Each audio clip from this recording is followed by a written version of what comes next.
Mr. President, distinguished Senator Mao Ohuabunwa, Abia North. Mr. President, I don't think I will deviate from the trajectory of the line set up by the former speakers.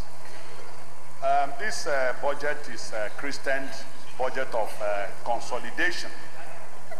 And if you are consolidating in 2018, the budget was about 9.8 trillion. And the revenue was about 7 points. And in 2019, the budget is about 8.8 trillion, and the revenue projection is about 6.97 million.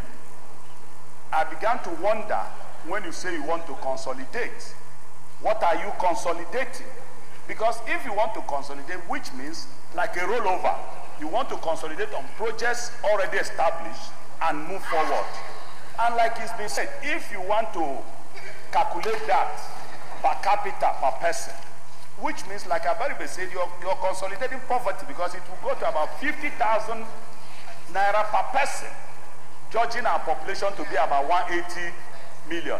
And Mr. President, judge what 50,000 naira will do per person in a year. That shows consolidation of poverty.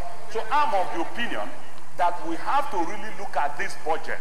Instead of even reducing from 2018, we should jack up. Because if you take it, you say you're consolidating, and the capital allocation is just 2 trillion. 2 trillion. When the last year, the previous year, how much was it? Then what can 2 trillion do when you have so many ongoing projects? And there are basic critical new budgets that you must carry along in the new year. As you consolidate, that does not mean you should abandon new projects that have economic value. So I'm of opinion that even this year's budget should be jacked up to even about 10 trillion. Because when you jack it up, somebody will ask, how do we raise the funds? Yes, I'm not asking that we should increase tax. But the point is that we should block leakages. We should ensure that our taxes are properly collected, and so many leakages in our system. So it's not increase of tax, but making sure that the ones already available, we collect them and block leakage. If we don't do that, definitely we're going to have problems. Because where are you going to get the resources from? And like Adoko said, what is the impact? How much? Like 2018 budget is still below 60% implementation.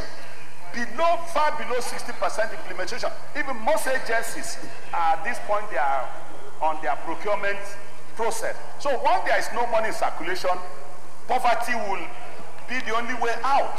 And we have gone through this for a long time. So I think definitely 2 basic things or 3 things we need to look at.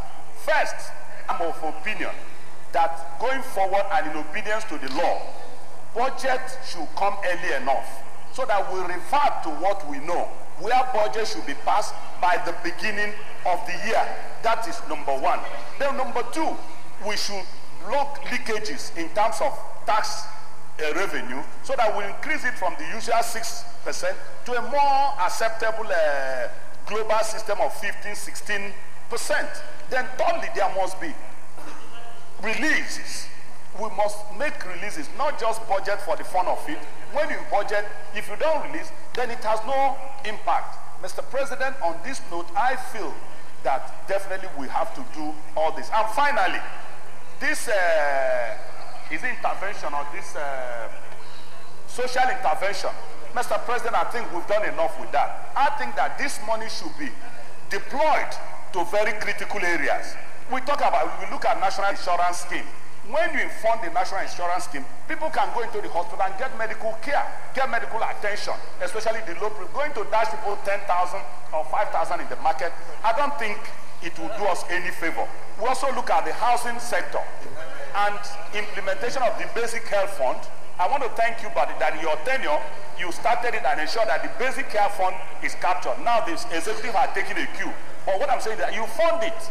Not just put it in the budget, but it has to be funded and 100% funded for it to have effect on the people. So on these few comments, I want to say that we should work on this budget expeditiously and pass it, but I still believe that budget should always come at the right time to enable us to do justice to it.